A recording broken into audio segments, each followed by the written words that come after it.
In this video, I'll show you how to enable HSTS through Cloudflare. HSTS or HTTP Strict Transport Security ensures your site always loads over HTTPS, keeping your data secure and boosting user trust. Start by logging into your Cloudflare dashboard and selecting the domain you want to secure. Go to SSL/TLS on the left menu. Then click Edge Certificates. Scroll down to the HTTP Strict Transport Security HSTS section and click Enable HSTS.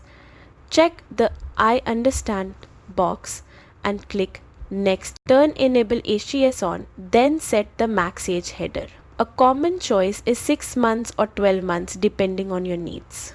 If all your subdomains support HTTPS, turn on includeSubDomains. If you want browsers to automatically enforce HTTPS, enable preload. Just remember, this is permanent until your request removal.